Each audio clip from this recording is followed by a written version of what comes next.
Imagine you were born wearing a pair of blue-tinted glasses.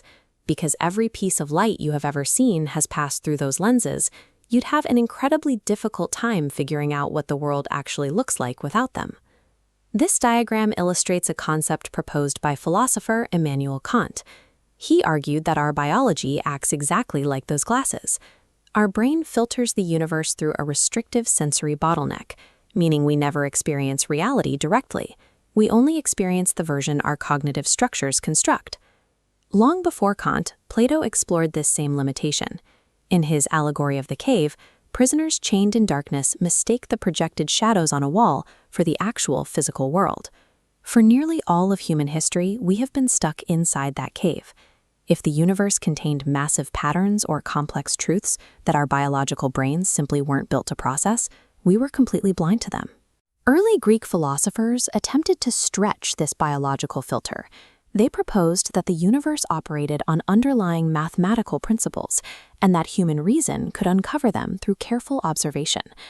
By the scientific revolution, we started building physical extensions for our senses. Look at these early telescopes. They allowed us to physically bypass the limitations of the human eye, enabling us to observe distant planetary movements and track celestial mechanics.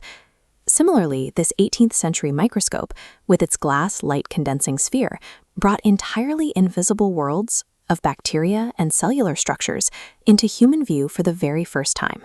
Yet all of these mechanical extensions still fed into the exact same bottleneck. A human brain ultimately had to look through the glass, record the data, and apply human logic to figure out what it all meant. That strict reliance on human logic hit a wall in the 1920s. This photograph captures Werner Heisenberg during the early days of quantum mechanics, right as our classical understanding of physics began to break down. Heisenberg realized that at a subatomic level, particles do not behave according to our everyday intuition. The universe does not owe us an intuitive explanation, and it does not operate on human logic. Around the same time, the philosopher Ludwig Wittgenstein proposed a different way to think about categories. Instead of demanding strict, rigid definitions for everything, he suggested we look for overlapping family resemblances, loose, statistical patterns that connect things together. This diagram shows traditional programming on the left, where humans write rigid rules. On the right is machine learning, where we instead feed the computer millions of loose data points. The algorithm identifies overlapping resemblances, discovering statistical patterns no human explicitly programmed. By allowing machines to identify these patterns independently, we constructed a tool capable of interpreting data without relying on the traditional human reasoning process. Consider how this works in modern medicine. This matrix represents a diagnostic AI examining 1,000 different biological variables across 10 million distinct patients simultaneously to predict disease.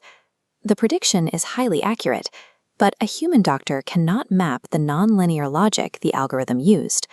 The machine links a subtle imaging feature to a protein level and an age bracket in a way that defies a step-by-step explanation. We now possess life-saving medical knowledge without actually possessing the human understanding of why it works. AI offers an alternative path to interpreting reality, functioning entirely outside the constraints of our biological cognitive filter. But this non-human interpreter is already being positioned between us and our daily lives, establishing a new, artificial filter for how we experience the world. Algorithms silently curate our environments. They predict our next words, filter the news we read, and suggest the routes we drive. The internet provides us with massive quantities of raw data, but transforming that data into context, knowledge, and ultimately wisdom requires reading, reflection, and rigorous questioning. Artificial intelligence has become an active participant in humanity's ancient search to know what is real. But if we continuously outsource our daily thinking to these systems, we risk eroding our own capacity for human judgment.